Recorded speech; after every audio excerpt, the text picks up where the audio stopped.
Hello all, welcome to day one of our Calgary workshop. This is the final workshop of this tour. This is our fourth workshop on the trot. Every weekend, last 4 weekends, we've done workshop after workshop after workshop. And we also did a training camp at the beginning as well. And we are here in this lovely area near Lyalta in near Calgary, not too far outside of Calgary, at this lovely equestrian centre, which if I turn it around you can see. And I'm just going to take a little walk down here, because when I get down here I've got something to show you. There's going to be a trailer and a truck walking past me at the moment. All the horses are out the back, and Asher is just going through the guidelines of the trim inside the arena, and we're going to pop up and say hello to them in a moment. So it's going to get noisy as this truck goes past me. I am super impressed by the size of your trailers that you guys have here. I mean, and in the States, they're massive. In Europe, we don't have anything that size. We have these small little trailers that 2 horses can fit in side by side. These massive trailers that are well, they're huge.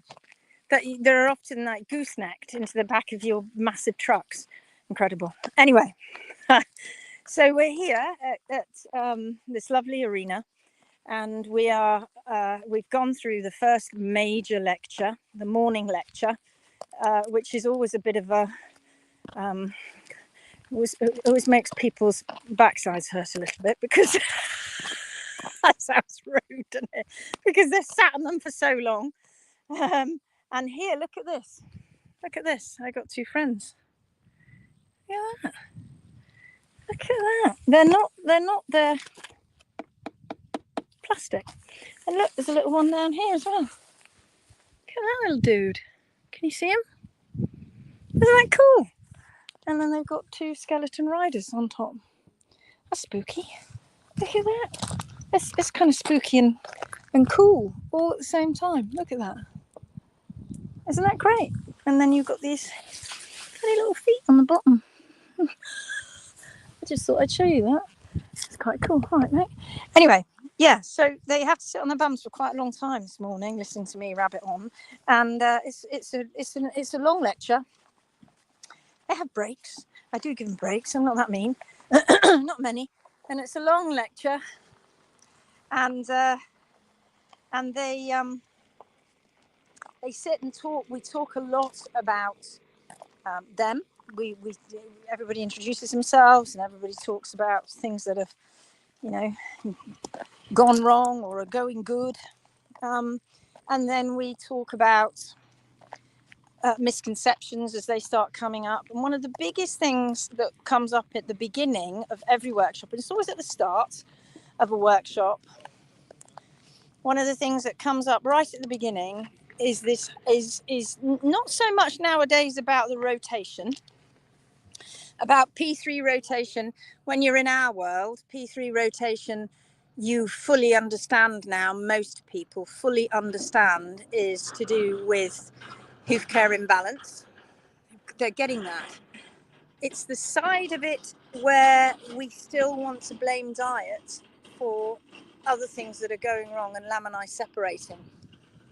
It's that side of it too that really is the bit that people really struggle with and can't let go of, and you've got to kind of let them have that moment when they're sticking their hand up and going, but look, my horse did this and then I feel that it went footy.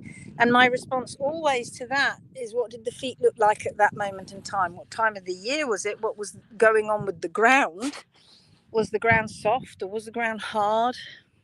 Had you taken photos? Had you taken critical measurements? How do you know that at every trim you were keeping your horse balanced? These are the things, are the other questions that you have to ask yourself when you want to blame diet.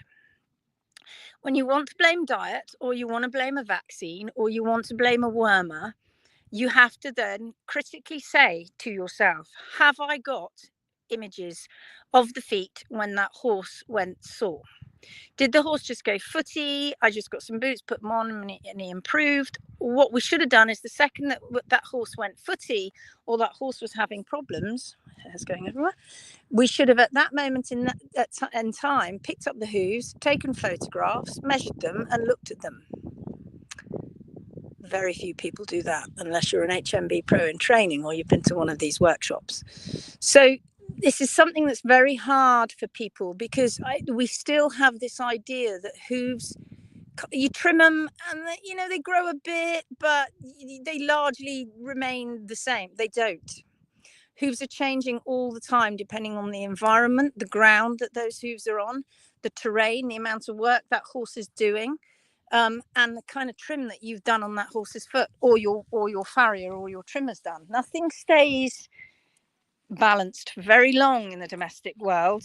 And that's something that has caused horses to be in dire straits for a long time.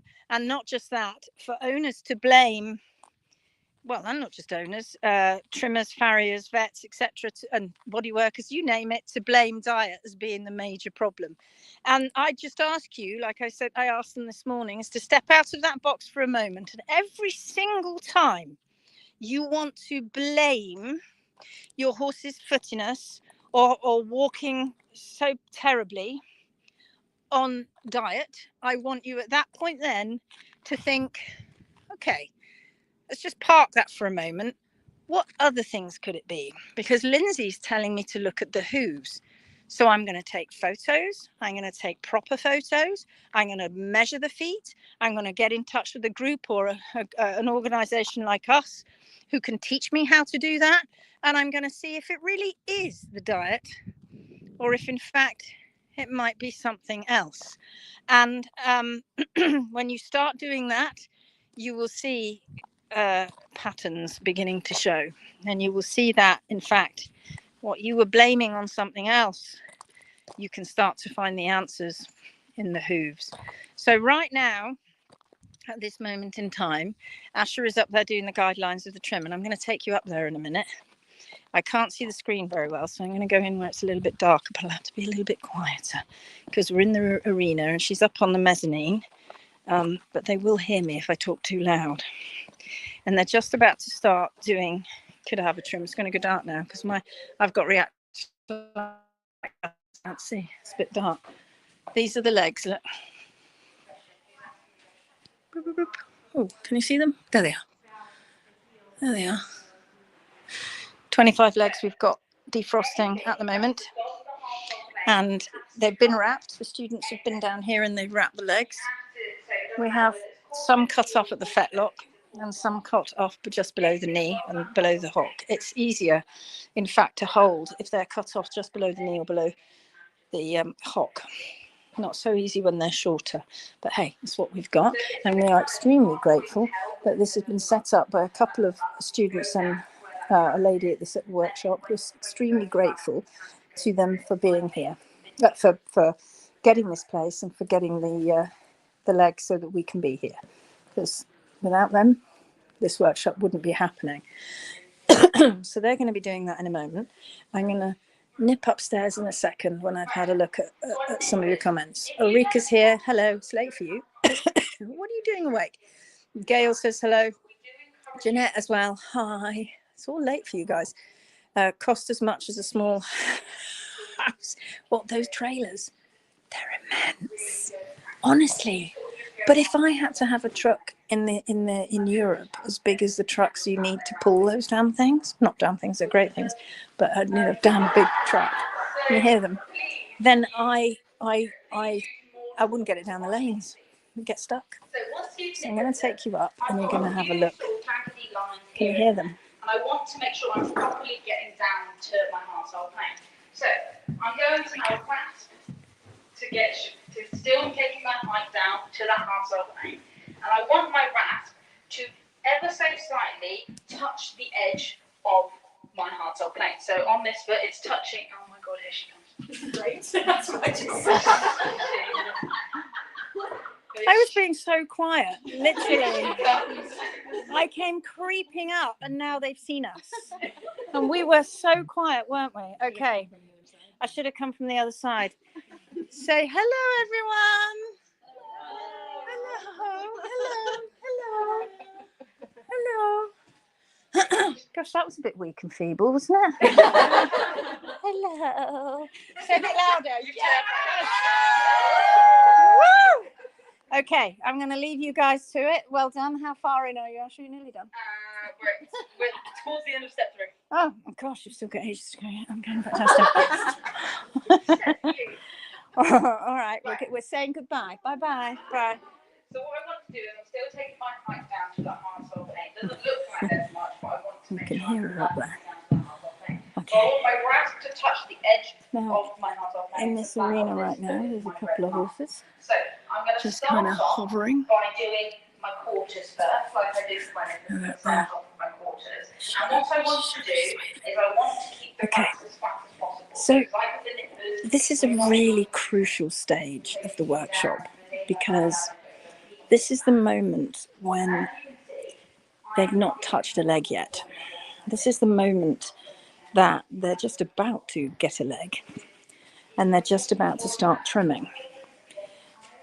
Now, one of the things I say to people is, let's say I was sat in a room with 20 professionals. We've got, 25 people. There's 25 people here at the moment. And I was sat in a room with 25 people. 25 professionals, mixture of them. Maybe we've got some trimmers, maybe we've got some farriers, maybe we've got some vets. And if I took those 25 people and I gave them all the leg, we didn't do this bit because they're professionals, right? We don't need to do the guidelines of the trim with the professionals, or do we? So I give them all a leg. And I say, right, you can't look at each other. You can sit next to each other, you've got to turn away. So everybody has their backs to a circle, because at the moment they're all facing in, aren't they? Everybody has their backs to a circle. Now go trim. What do you think we'd end up with? What do you think we would end up with when we're talking about the horse's natural balance and natural parameters that are in line and in concert with that horse's natural anatomical balance? What we would end up with is 25 different versions. 25 different versions of what that human being thinks is the right trim. And that can range from leaving too much bar and leaving too much heel, allowing the foot to compact in the back, or even no compaction there. You could have easily gone down to the lovely hard sole plane, but you ignored it and you decided to leave a little bit more because you were a little bit afraid of taking too much at the back, because your brain has been searching the internet, has spoken to various people, and has been told that if you bring the horse's heels down to the hard sole plane, you'll make the horse lame. It's not true. And that if you leave the horse's heels high enough, then you're going to build foot at the back. The trouble with that is, it's not about building foot. It's about getting strength. It's not about horses going taller. It's about horses decontracting, going wider, and having stronger tissues at the back. So let's say some of them had left the heels. I wonder how many would have left the heels above the hard sole plane. A little bit, a few mil. Maybe some wouldn't touch it. Maybe some would leave even more bar and not deal with any of the bar that goes around the frog. Maybe some people would take toe. And I guarantee the majority, when it comes to finishing the foot off, would turn the foot the other way around, the cadaver foot, and go at it hammer and tongs and take lots of toe off, with no cognizance of how deep they're going back into the foot. And maybe they don't care, because they've been told there's lever forces involved. And so if there are lever forces, you damn well better get that toe off, right? Because if you don't get that toe off, horse is going to lever its foot apart. 25 different professionals, 25 different trims. It would be an interesting thing. We do plan on putting courses on for vets. And one of the interesting things that we will begin with is asking them to trim. Now, some of them, many of them, and one of the reasons that many of them won't come on these kind of workshops is because they have to admit they can't trim.